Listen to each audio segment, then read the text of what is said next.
Good day, everyone, especially to our beloved teachers who are with us today. We appreciate the time that you are lending us, so welcome to our webinar. But before we begin our lovely webinar, let us first conduct a technical check. If my audio is clear, please type Crystal in the chat box. And if you can now see the screen that we are sharing, please give me a like reaction. All right, I've seen responses and everything appears to be in order.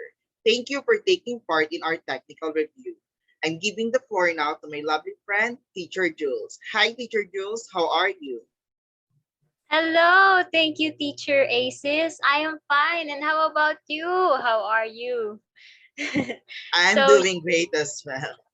Oh, that's good to hear. So, yeah, I'm your fellow teacher Jules here, and it is with great pride and honor to welcome you to our webinar entitled School Policies and Their Function and the Philippine Professional Standards for Supervisor.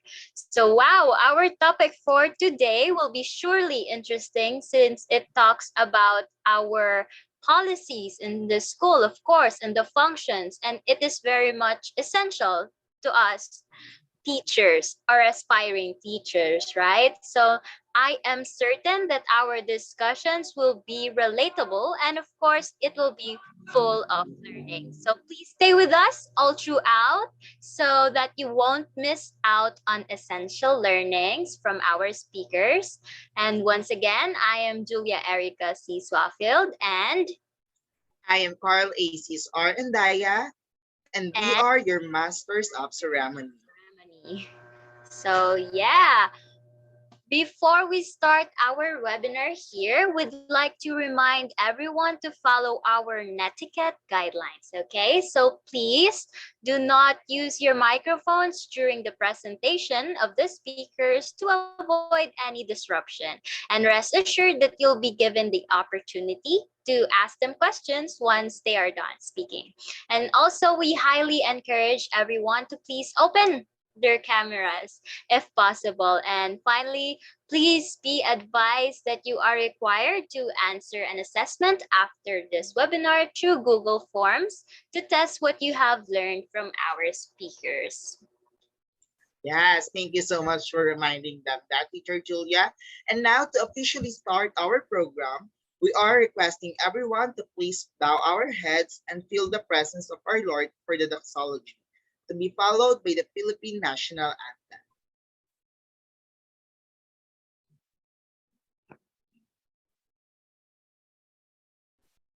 Praise God from whom all blessings flow. Praise Him, all creatures here below. Praise Him above, ye heavenly hosts. Praise Father, Son, and Holy Ghost.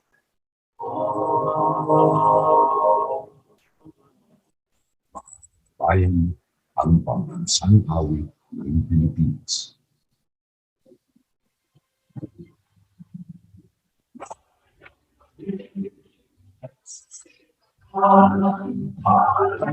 Puso ay pari-pari, lupang pinilipan, ng pag-ibig, sa magtutubi, di ka masisikin, sa nagkakasulo, sa simula, sa dami ko, ay nagkakalaw sa kahit minamahal, ang sakas na bawat wika, ay hanapin, ang tuwis na karot na kailan, ay magdidinig, kumanak araw na kwaragin magsingaw, ay nakakit sa ko. Ang ligaya na ay makahanin, ang mamatay ng dahil sa'yo.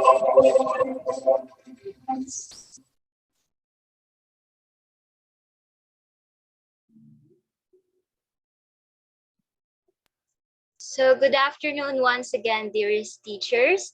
Welcome to our webinar entitled School Policies and Their Function and the Philippine Professional Standards for Supervisors. So, Teacher Aces, could you give us some hints about our topic for today's webinar?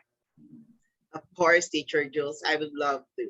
So, for today's webinar, our two speakers are expected to discuss what are the different policies and their functions that we have in the school right now. And of course, I say that this is a fascinating topic, especially for those who like us as aspire to become teachers one day. We must know that our role as educators is to really implement these policies to ensure that our students are well guided. Indeed, Teacher Aces, I agree with you 100%. So I'm so excited to hear from our speakers. And, thank you so much for the insight. I'm really excited to listen to our speakers for today. And I'm pretty sure that the audience is excited as well. So I won't take much time. Let us now meet our first speaker. Teacher Aces, please do the honors and introduce our first speaker.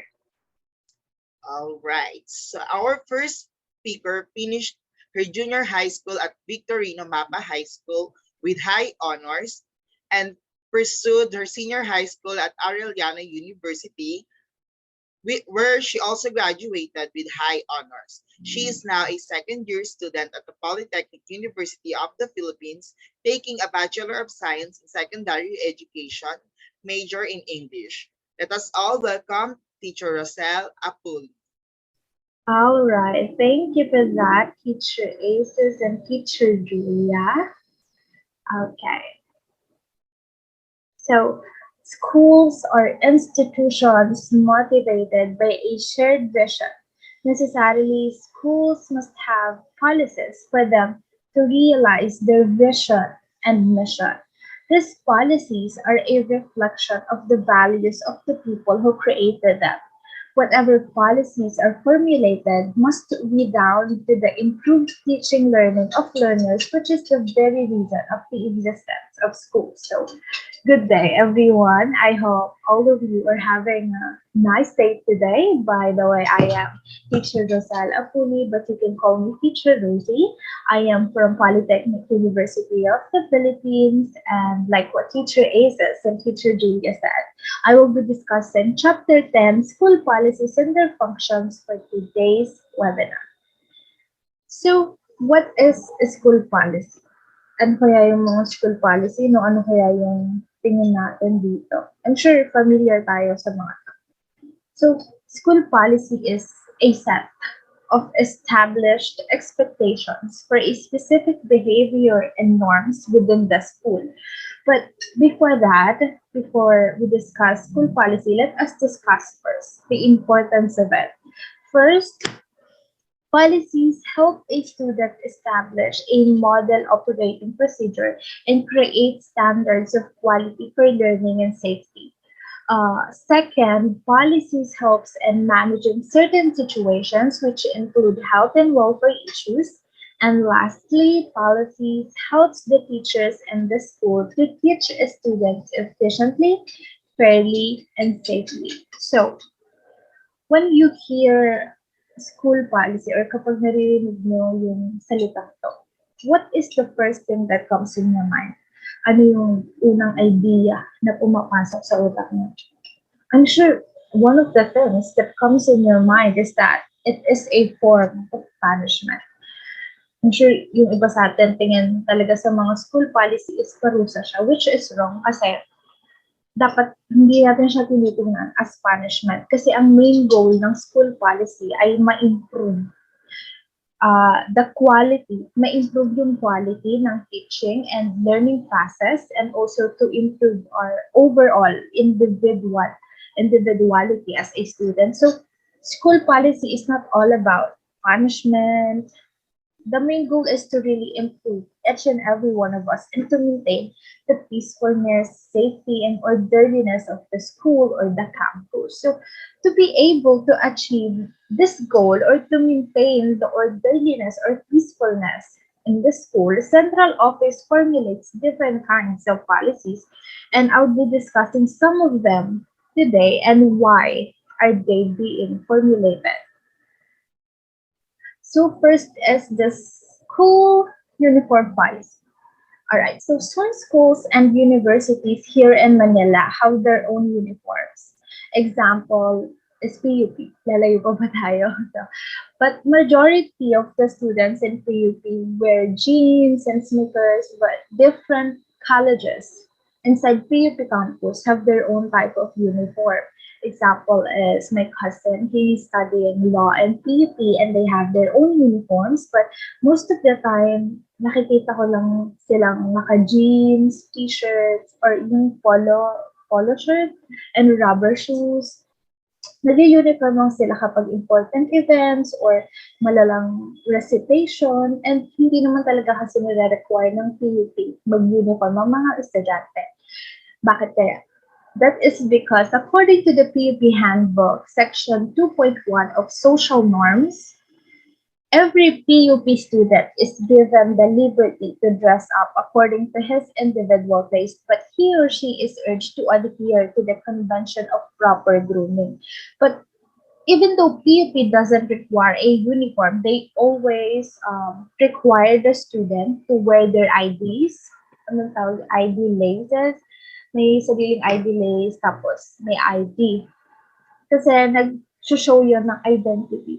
Hindi ka makakapasok sa campus pag wala kang ID, hindi ka papasukin, hindi ka papayagan, or sa mga, kahit pupunta ka lang sa mga offices inside the campus, hindi ka papayagan. Ayun yung pagkakaalam ko. So, ito rin yung isa sa dahilan para magkaroon ng knowledge yung people around you na, itong estudyante to, nag-aaral to sa PUP. So, kagaya na nasabi ko, pagkakakilanlan ng bawat estudyante. So, pero sa ibang university naman dito sa Manila, like FEU, UST, alam ko meron silang sariling uniform na pag nakita mo sila, malalaman mo agad na taga FEU sila, taga UST sila. Kasi nakikita ko madalas na naka-green sila and naka-yellow pag UST, pero hindi ko lang sure kung required pa sa kanila. Pero para mas ma-explain ko yung school uniform policy na mas maayos and clear, gagamitin kong example yung high school and elementary students kasi sila talaga yung required sila magsuot talaga ng uniform. Sa kanila talaga to, para sa kanila talaga tong policy na to. So, kapag ang mga elementary student, kapag ang mga elementary students, if ever na mawala sila, syempre mga bata pa yan, kapag may nakakita sa kanila, alam agad kung saan sila dadalhin or sinong kukontakin kasi may ID naman sila. Pero most of the time, alam agad na, ay, sa Ramon Magsaysaya nag-aaral, dalhin mo yan doon. Ganun yung mga tao sa kalsada doon. Ay, dito yan nag-aaral, ihatid mo na lang yan doon. Baka alam nila kung nasan yung magulang na. And malaking tulong siya. Kasi may identity, pagkakakilanlan yung isang bata na kahit mawala siya, alam kung saan siya ibabalik or kung saan siya dadalhin. And another example pa is yung mga aksidente. Siyempre, prone ang estudyante sa aksidente kasi araw-araw yan nasa labas, araw-araw yan pumapasok sa school. And kadalasan yung mga school, malalayo. So, may times talaga hindi maiiwasan yung aksidente sa kalsada. And malaking tulong ang uniform natin para malaman kung saan ka nabibilang or sinong tatawagan, especially pag hindi ka gising or if ever na malala yung aksidente, alam kung sino unang kukontakin na magulang, na teacher, or school. So, ayun, para sa kanila talaga. Most of the time, yung uniform policy. So, next, policy is the grading system policy. So, school's policy on the grading system is important for everyone concerned to know how grades are computed. Both students and parents know how grades are derived objectively. Percentage weights for each component are clear. So without the grading policy, grading may become highly subjective. So alam natin kung gaano ka-importante ang resibo, di ba? Malaking bagay na open yung mga teachers natin pagdating sa computation ng grade para alam natin if may mali ba or if may hindi ba sila na-include na output or so para alam din natin sa sarili natin kung saan tayo nagkulang, kung saan tayo mag-i-improve kasi malaking bagay ang grade kasi pinagpaguran mo yun and part siya ng future mo. Diba? Diba pag sa mga universities, may nire-required lang silang grade like 85, dapat yung grade mo overall. So, example ko na lang dito as yung experience ko when I was a grade 12 student sa Arellano. We have a group activity and final activity siya sa isa sa mga subject na paborito ko. And paborito ko rin yung teacher na yun. So, sobrang hands-on po talaga sa activity na yun. So, after naming mapasa, confident ako na mataas yung makukuha namin grade. Kasi kompleto naman kami sa lahat. And maayos naman yung final activity na yun. Then, eto na, nung nagbigayan na ng card, una ko nakita yung grade nila. And nasa 95 sila, yung mga ka-group ko. And ayoko naman mag-compare, pero pare-parehas lang naman kami ng ginawa. So, pagtingin ko ng card ko, nasa 83 or 85 lang siya something. So, hindi na ako nagsayang ng oras. Dinala ko lahat ng papers, ng ginawa doon, lahat ng activities, especially yung final activity. Then, pumunta ako sa teacher na yon and naaalala ko, nagtuturo pa siya that time, nasa klase siya. Kasi ko, ma'am, pwede manghingi ng kahit 1 minute lang. So, sabi niya, okay lang naman daw. Kasi parang ini-explain niya lang naman daw sa estudyante yung sa mga grading system. So, nagtanong ko, ma'am, why is my grade 85 lang po? Or 83, basta di ko na malala. Nag-range siya sa 83 to 85. Sabi ko, kumpleto naman po ako. May kulang po ba ako? Recitation or what? Tapos, kinuha niya yung record. Tapos, pinakita niya yung name ko. And wala akong final activity. Tapos nagulat, alam mo, meron po ako. Pinakita ko agad. And, baka siningit mo lang yung name mo. Check. Alam mo, paano ko isisingit? Nasa gitna yung name ko. Hindi siya pwedeng isingit. Pwede pa siyang isingit if nasa last or nasa unahan. Tapos ang sabi niya nun, asan yung mga ka-group mo?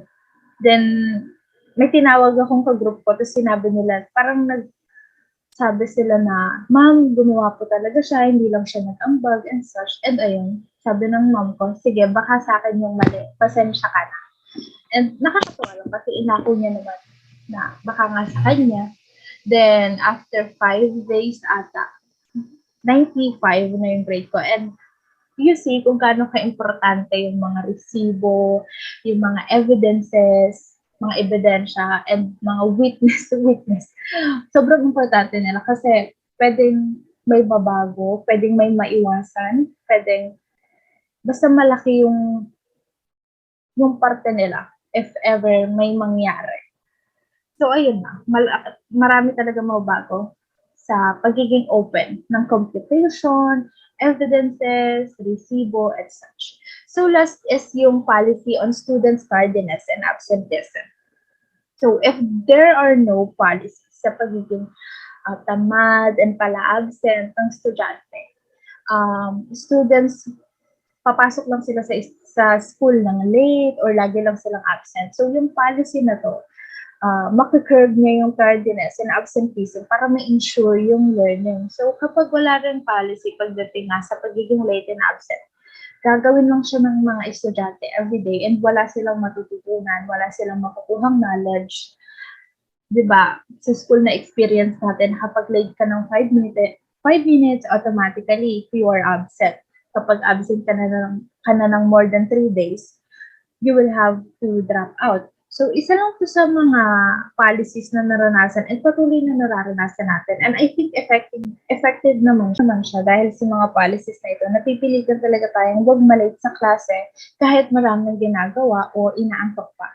And huwag mag-absent kahit masama yung pakiramdam and hindi mo kaya kasi takot tayo sa consequences. And saksi ako dito kasi may times talaga na pag pang-umaga ka, Tapos, yung teacher mo, madalas wala siyang naaabutan na mga estudyante sa klase.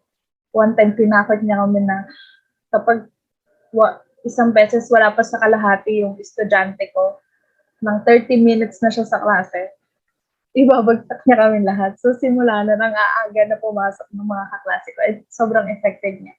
Kasi yung konting minuto na yun, ang dami mo nang matututunan dun eh. So, itong policy na to, sobrang effective niya for me. So, alright. So, these policies on uniform, grading, student tardiness, and absenteeism came from above, which is the DepEd Central Office. So, at times, there is need for policies from DepEd, but policies do not need to come from them all the time. There are times when a school formulates a policy to address a local problem. In fact, this is how it should be in school community partnership. Ideally, a policy must not be formulated by the school head by himself or herself. Hindi pwedeng iisang tao lang yung gagawa ng batas sa isang eskwelahan. The school head must lead in the policy formulation process. Mayroong proseso ang paggawa ng batas.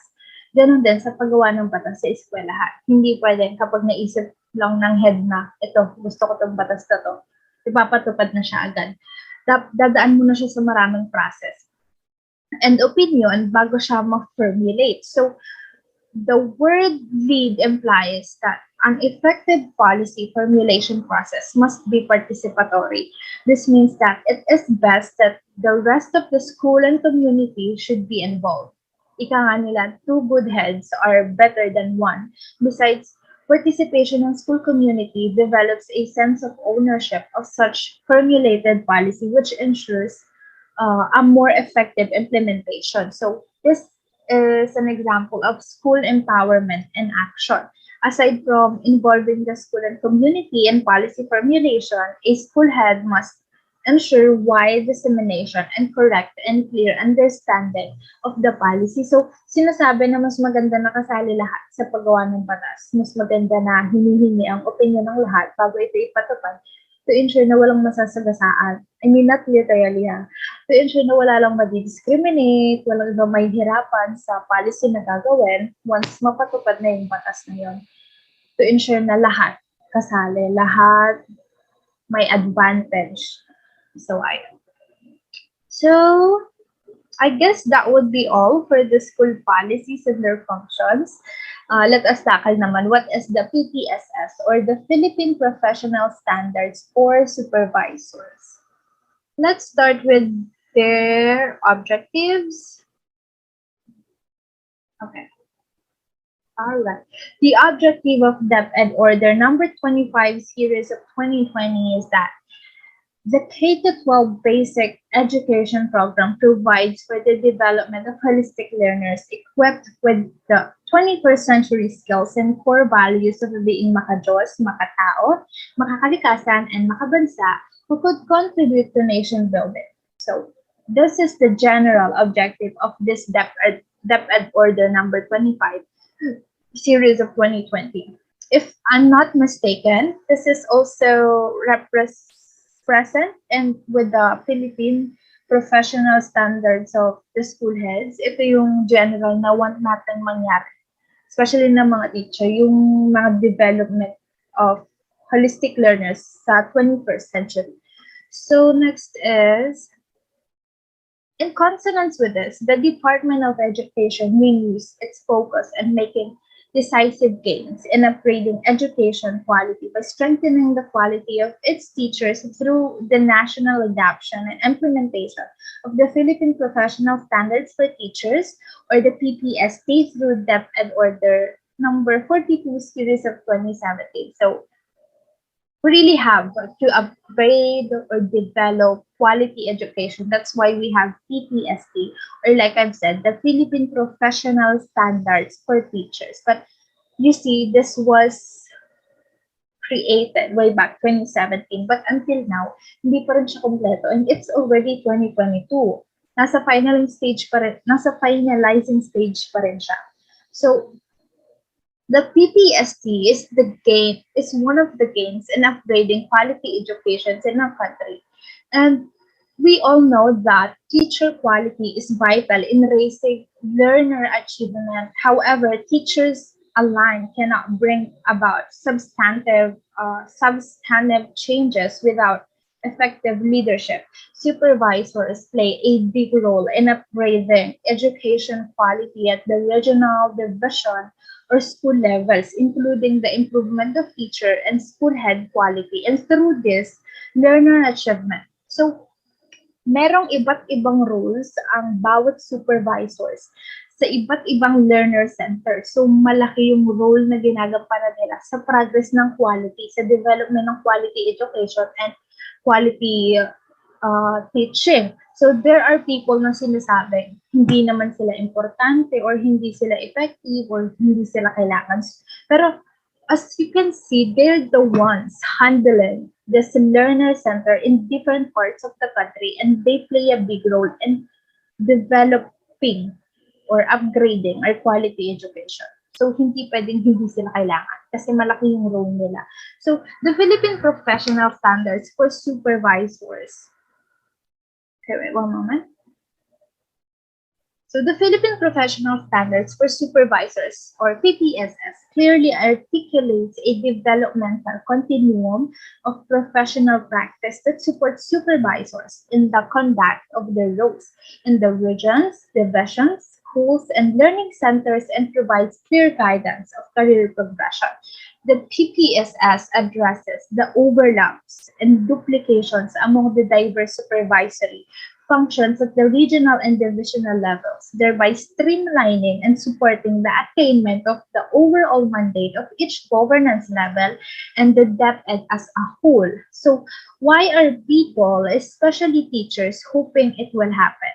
Because until now, there are overlaps and duplications. And through this DepEd Order number 25, series of 2020, the supervisors are hoping to resolve these concerns. Hindi kayang sa isang beses ay matapos lahat.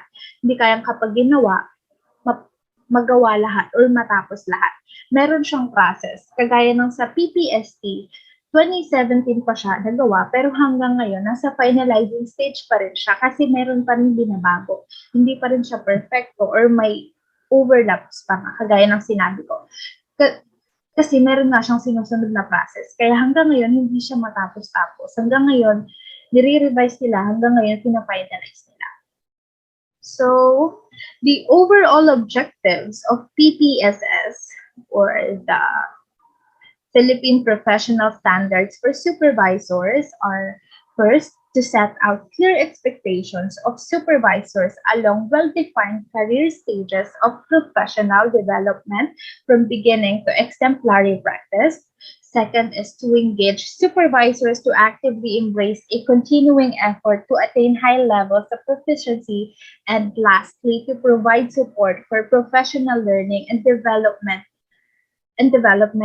and help identify development needs and facilitate uniform assessment of performance. So that would be all, I guess, for the PPSS. All right. I only tackled about its introduction, but you will know more about this topic because Teacher Angelica, our next presenter, will discuss it more thoroughly and clearly. I hope you enjoyed listening, and I hope you learned something about school policies and their functions. And I hope you have an idea now. What is PPSS? I hope I gave you an idea or background or PPSS about the PPSS, or the DepEd Order number 25, series of 2020, the Philippine Professional Standards for Supervisors.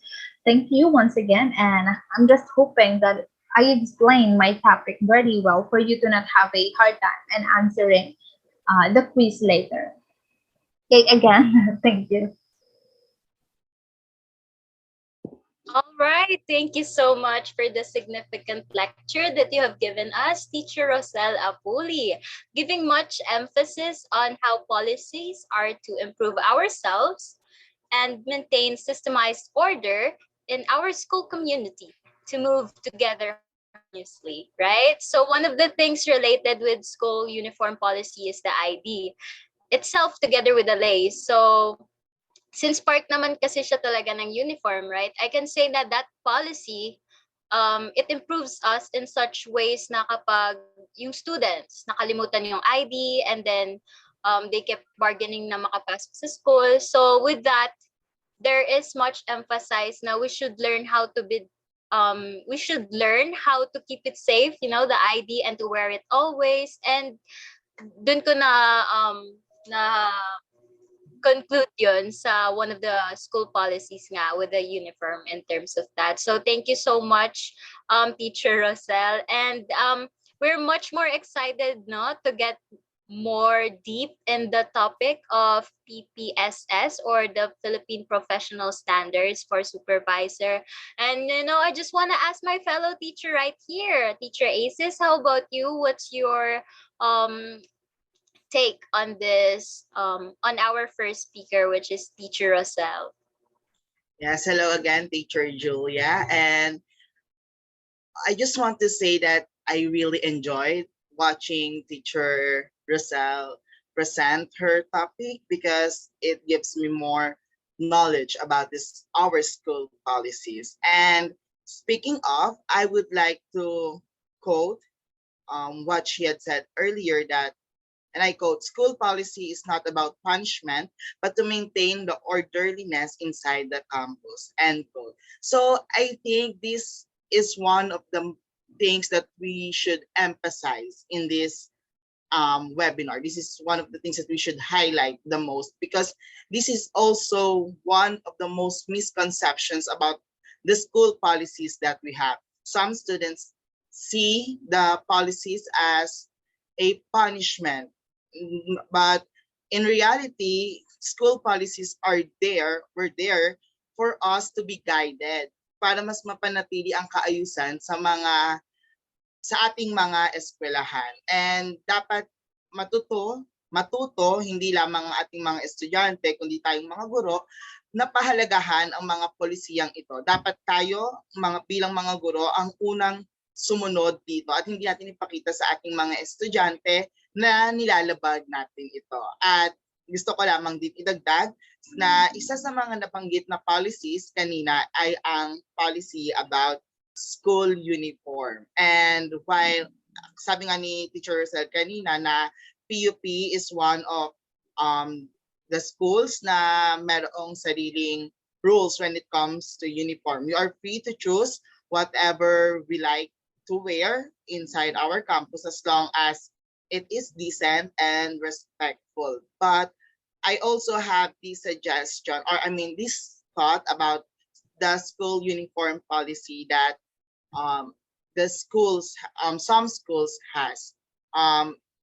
Like some schools, they don't allow transgender women to wear skirts and polo. And I think that in this age of inclusivity, we should learn to, rethink about these policies and able for us to be more inclusive sa mga kapatid natin na nasa LGBTQI community. And also about the school uniform policy na kasali rin dito, of course, is yung haircut and colors ng mga students. And I think ito yung isa sa mga bagay na dapat nating i-evaluate kasi while it is true that school uniforms were there to keep us, clean, neat, good looking, we can't also deny the fact that that our haircuts has nothing to do with our learning, di ba? Hindi naman porket mahaba ang buhok, nakakabawas na ng katalinuhan sa mga kalalakihan. Yun yung isa sa mga bagay na gusto ko lang i-share with you na sa tingin ko dapat i-improve ng ating ng mga organizations na meron tayo. I believe that schools should allow their students to wear the clothes they feel comfortable to wear and clothes that will make them more confident. So that's it. Masyado na ako maraming sinasabi. But yeah, that's all. Yeah, going back. And I know that most of you cannot wait to hear our next speaker. But for now, let us first watch a performance prepared by our very own teacher Julia. And to sing Nabella by an OPM band, join the club. Let us all prepare to be amazed to teacher Julia Erica Swaffield. Let us all give her a virtual clap.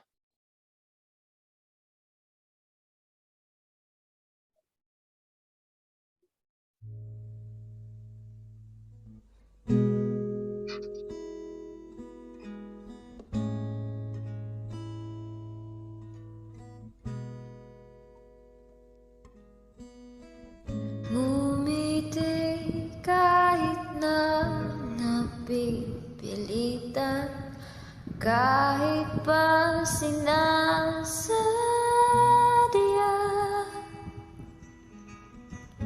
mo akong masaktan paminsan-minsan, bawat sandali na lang.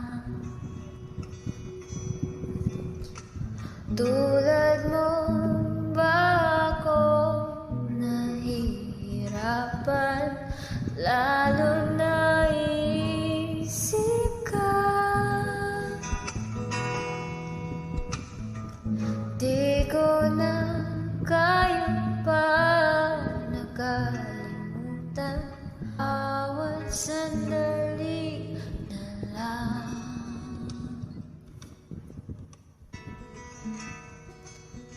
At alis, magbabalik, at uulitin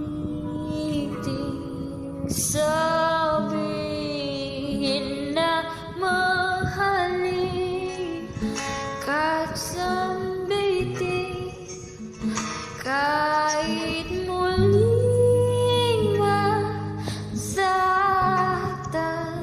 sa pag-alis, ako'y magbabalik at sana naman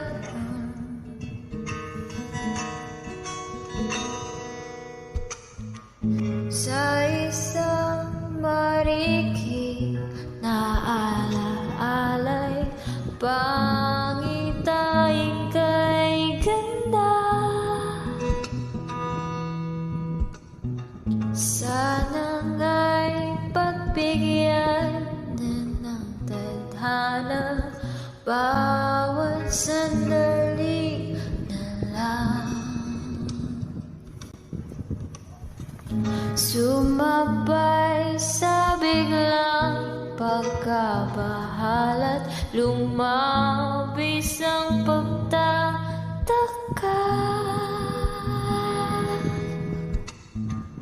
Tunay ngang pagsintay, di alintana, bawat sandali na lang. At alis, magbabalik, at uuliting sabihin na mahalin, kahit sambitin, kahit muling masaktan sa pag-alis, ako'y magbabalik at sana naman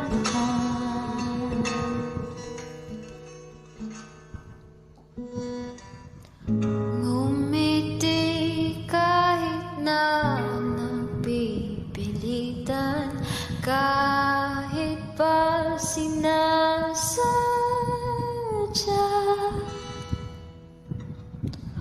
mo akong masaktan paminsan-minsan, bawat sandali na lang.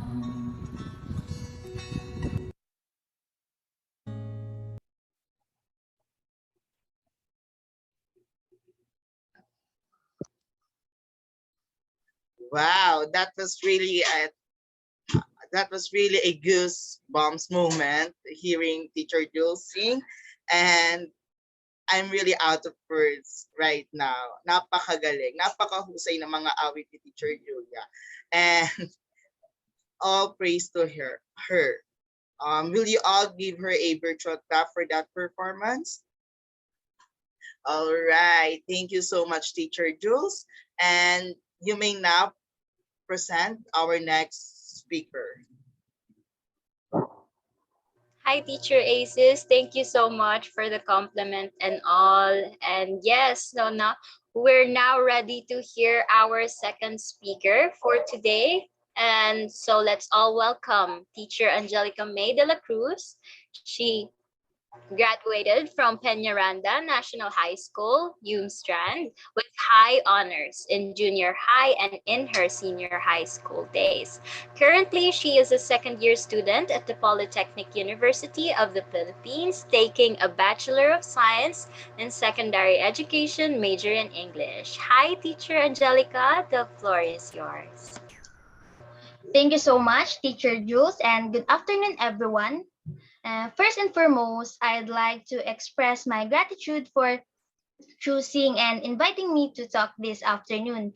I'm grateful because I can once again offer my knowledge, which I know will be beneficial to everyone. So I'm hoping that everyone will pay attention because this is an important topic for future teachers, especially to those who aspire to be supervisors. So as Ma'am Marcel has previously discussed and introduced what the PPSS is all about, I'll now go through to its purpose and function along with many other things. And again, PPSS or the Philippine Professional Standards for Supervisors is defined as the role of supervisors in improving teacher quality, and it is now more clearly designated with the issuance of a landmark on education policy that set professional standards for the country's school leaders. So my discussion will be divided into three. Next slide, please.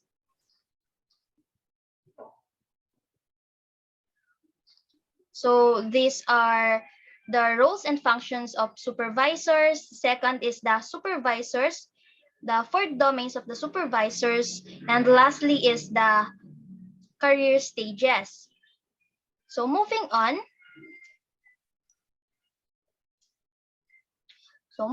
roles and functions of supervisors, the primary role of supervisors is to create an enabling and supportive environment for effective learning by empowering school principals so that they could in turn create innovative and caring climates where teachers productively execute their roles in supporting the learners to reach their full potential. So here in the Philippines, the role and functions of the different supervisors have been informed by the policies listed. So the journey on 2001 with the passage of Republic Act 9155.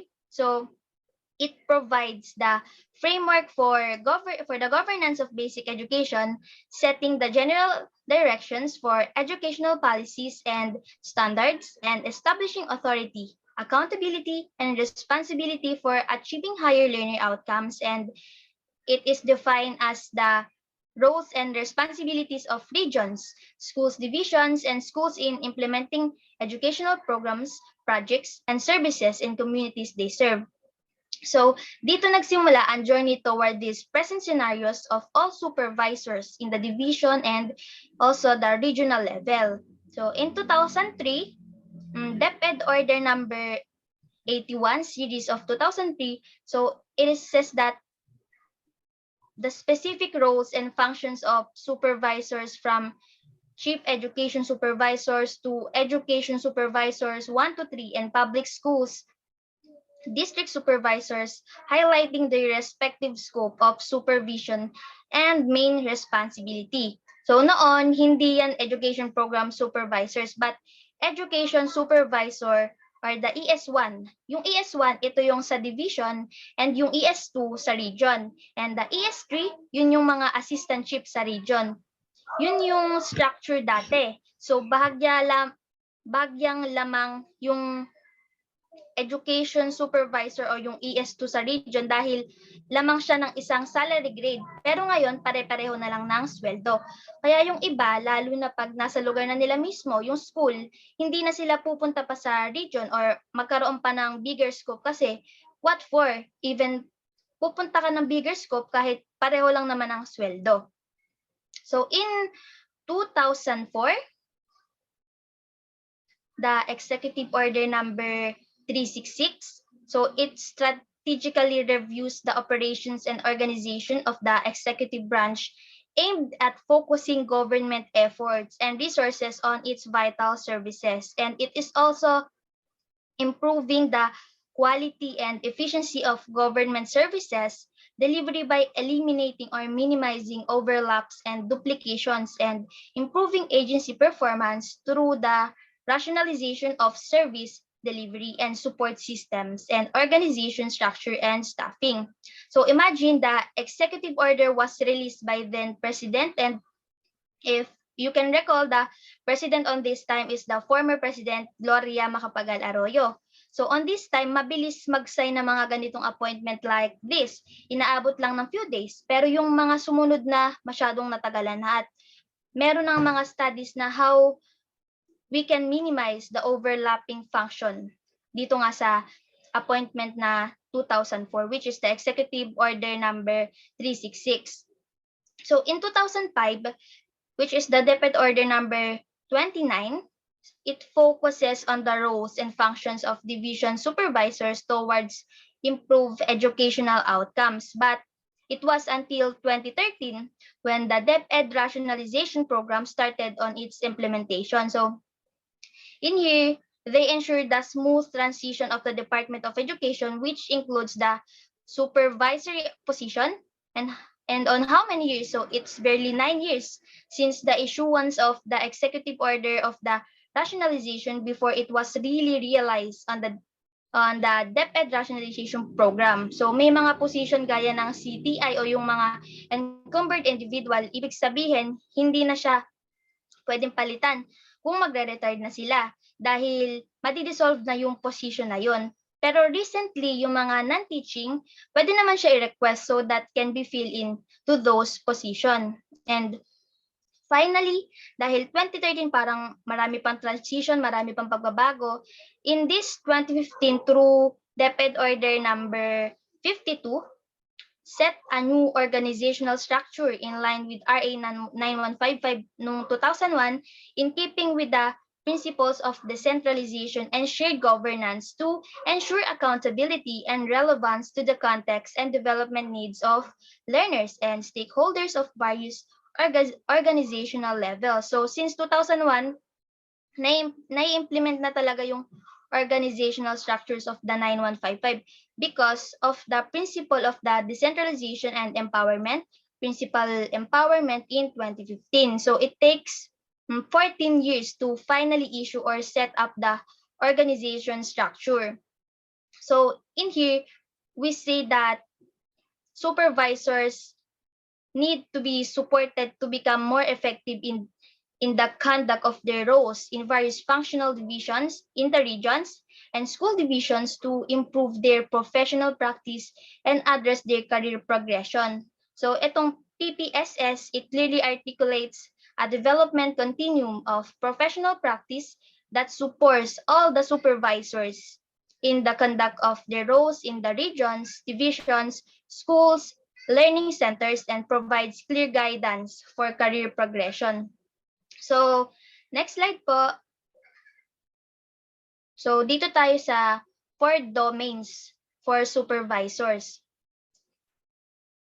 So, these are the domain and strands of the Philippine Professional Standards for supervisors.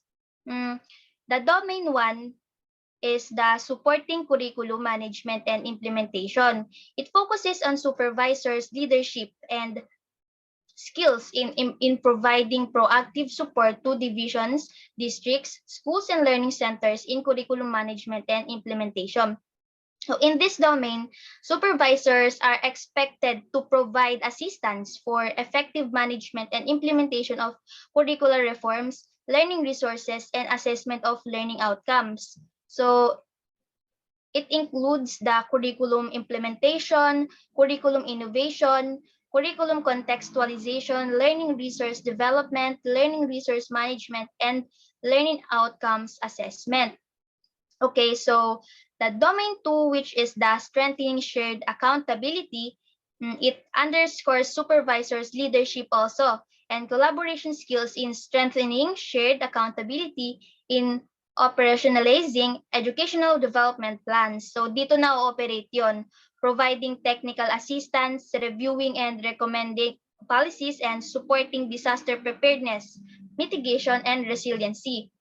So in this domain, supervisors are expected to provide harmonized needs-based support to division personnel or the school heads and other field implementers to inform forward planning and decision making.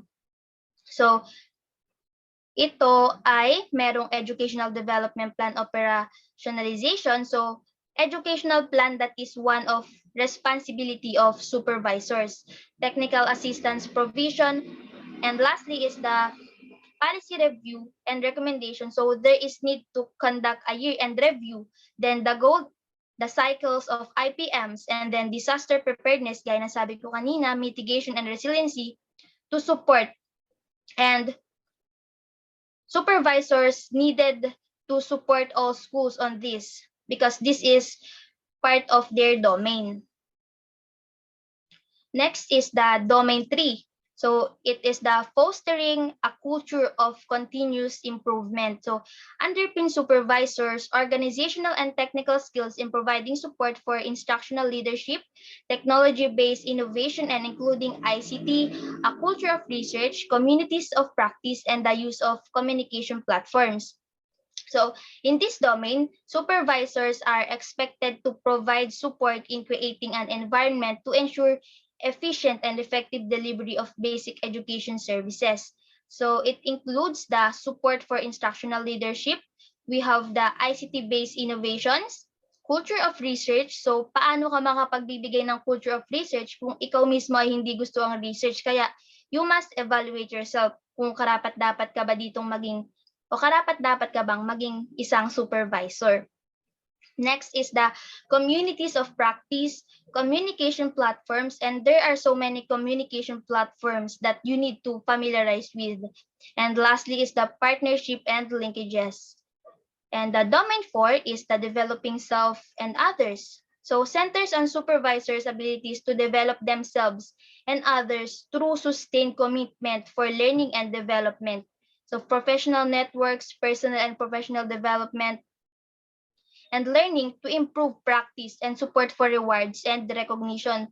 In this domain, supervisors are expected to commit to ensuring people and team effectiveness. So it includes the rewards and recognition mechanism, learning and development, professional networks, personal and professional development. So take note of that to develop yourself and other, yung personal, yung attitude mo, and then yung profession. Also, you must study. It is important that your master's degree must finish for you to be qualified.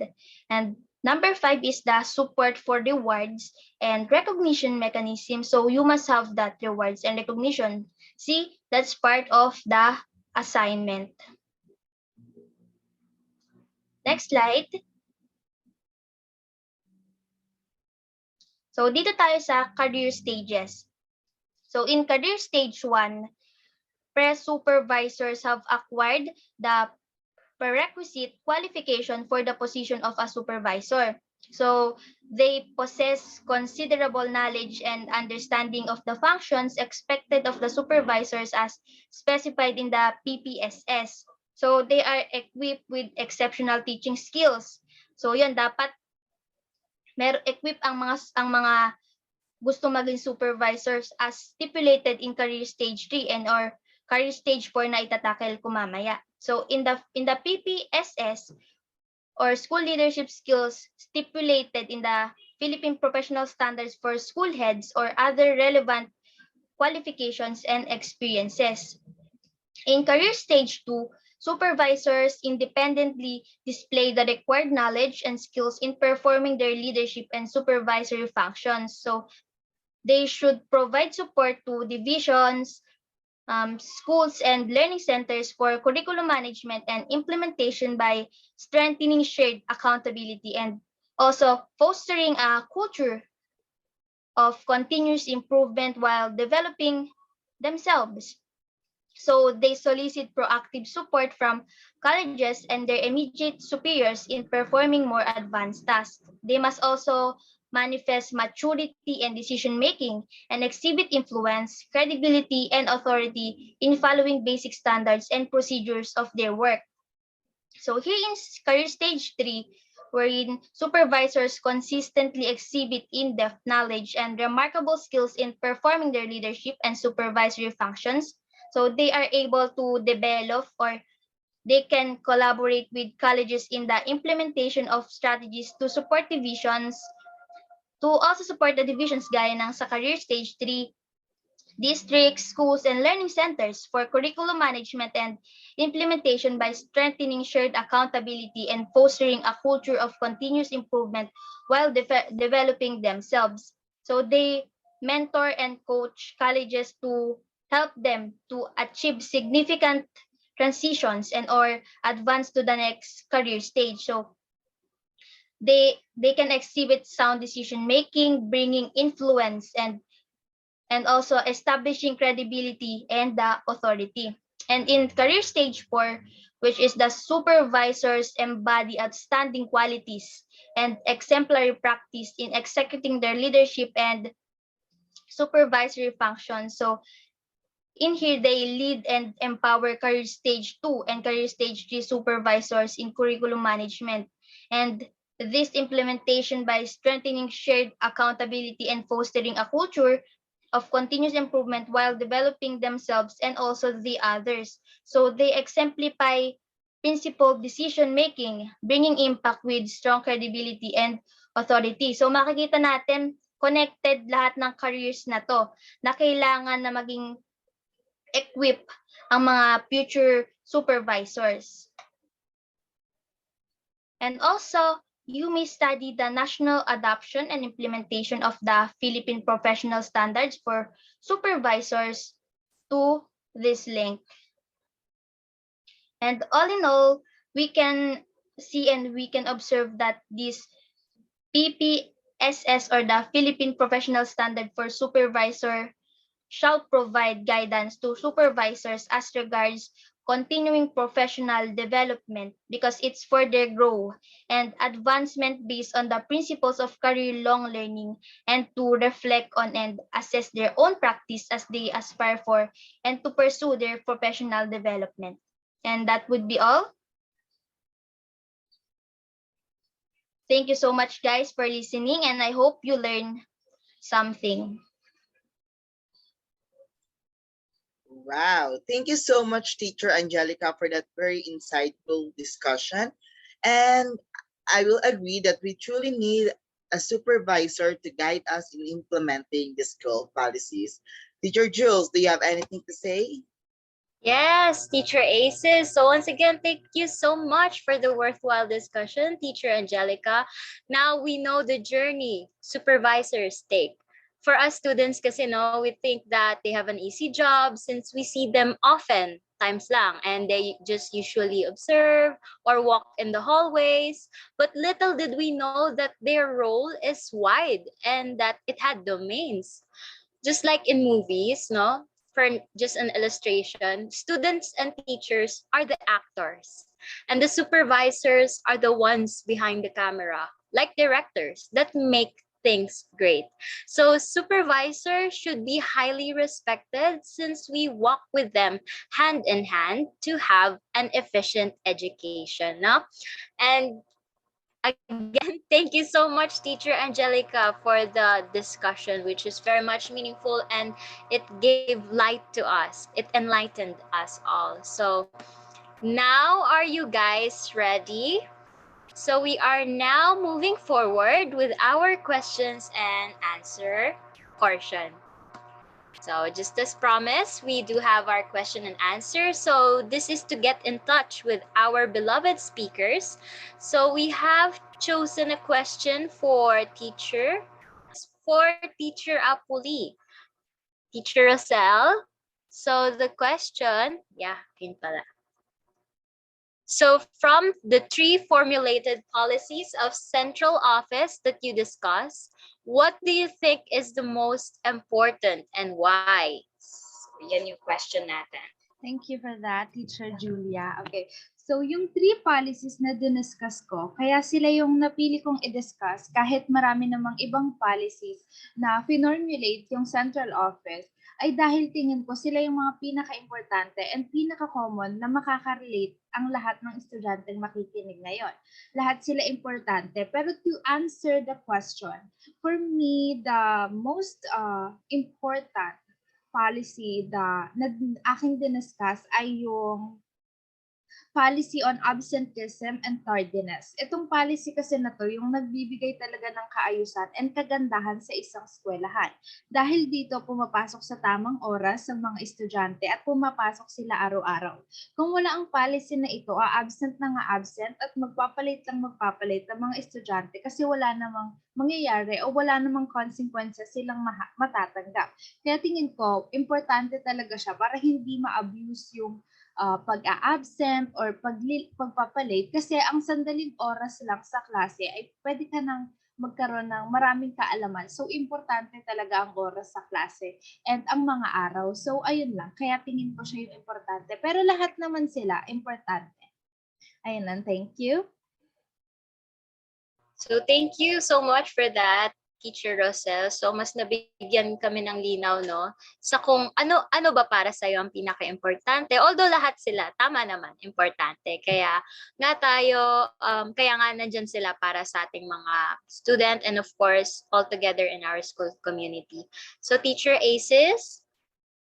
So yes, Teacher Jules, we also have here a question for Teacher Angelica, and the question is, how does supervisor functions established in the schools? Again, how does supervisor functions established in the schools? Thank you for this question. So I just want to mention that these supervisors' functions were established in the schools and they were assigned in the division and the region. So supervisors can be assigned into different management or different roles. And the example of this is the learning resource management. They can be assigned in the instructional management, school governance and operations, district instructional supervision, school governance and operations. Also, in the region, they can be assigned in field. Dito kasi mas malaki yung scope sa regions and it consequently has six management or roles, and these are the field technical assistance division, quality assurance, in the human resource development division, and policy planning and research division, and all functional division in every region. So makikita natin na yung mga supervisors ay na-assigned depende sa functions or kung ano yung yung magandang attitude or yung kung ano na inaabot kumbaga sa master's degree, 'di ba? Kung ano na yung na-equip nila as a supervisor, ma-assign sila sa mga nasabi ko na management and roles na yun. All right, thank you so much for that, Teacher Angelica, and thank you as well to Teacher Rosel for gracing us in our webinar today. And I'm giving the floor now to our technical team headed by Teacher Mary Rose Pelaez and Teacher Clavel Eliza Lapin to present the certificate of recognition for our speakers. Let me read these certificates to acknowledge the excellent speakers. Republic of the Philippines, Polytechnic University of the Philippines, College of Education, Department of Elementary and Secondary Education.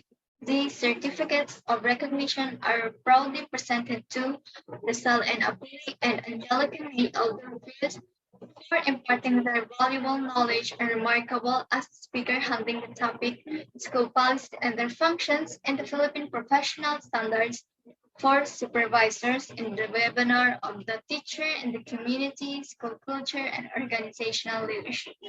Given this 17th day of June 2022 via Zoom, signed by Dr. Rosalie A. Corpus, our course professor, and our VS Eden President, Emerlyn B. Salima. To appreciate the wonderful performance of our performer during this webinar, let me read this certificate. Republic of the Philippines, Polytechnic University of the Philippines, College of Education, Department of Elementary and Secondary Education. This certificate of appreciation is hereby presented to Julia Erica Swafield for her excellent performance during the webinar, School Policies and their Functions in the Philippine Professional Standards for Supervisors of the Teacher in the Community, School Culture, and Organizational Leadership.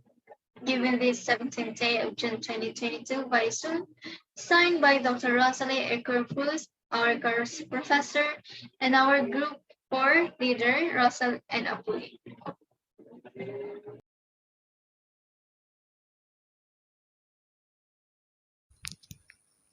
Republic of the Philippines, Polytechnic University of the Philippines, College of Education, Department of Elementary and Secondary Education. Certificate of participation is hereby given to participants for actively participating in the webinar School Policies and Their Functions and the Philippine Professional Standards for Supervisors or PPSS of the Teacher and the Community, School Culture and Organizational Leadership, given this 17th day of June 2022 via Zoom. Signed by Dr. Rosalie A. Corpus, the course professor, and Ms. Rosel N. Apuli, Group 4 leader. Republic of the Philippines, Polytechnic University of the Philippines, College of Education, Department of Elementary and Secondary Education. Certificate of recognition is proudly presented to Dr. Rosalie A. Corpus for allowing BSEDN21N to conduct this webinar for the subject, the teacher and the community, school culture, and organizational leadership, given the 17th day of June 2022 via Zoom. Signed by Rosal N. Apuli, the Group 4 leader, and Emerlyn B. Sulima, BSEDN class president.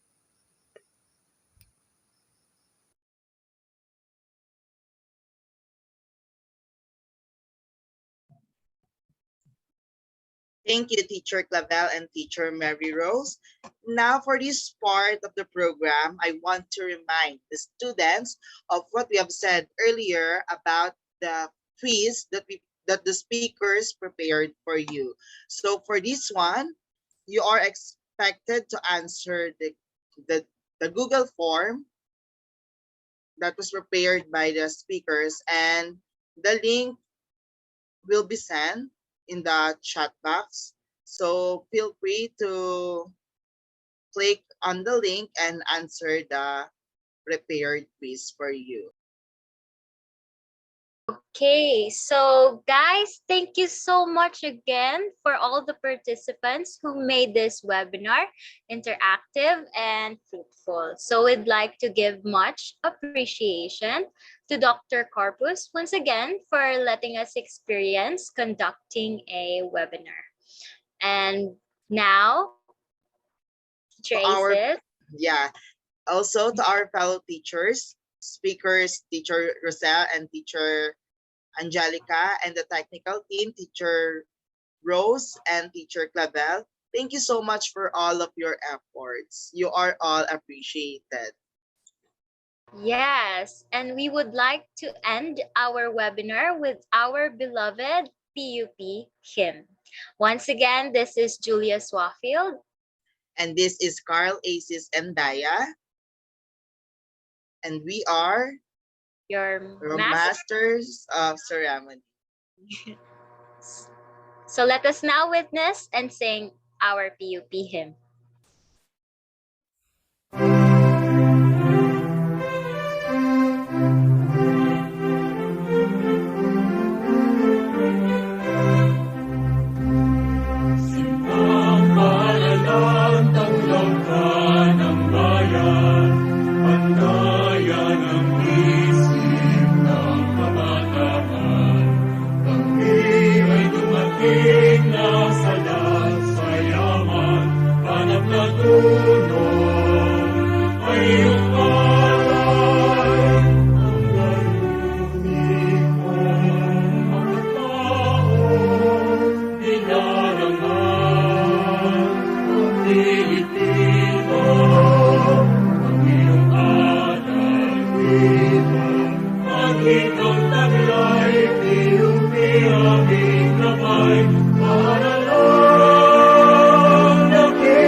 holy,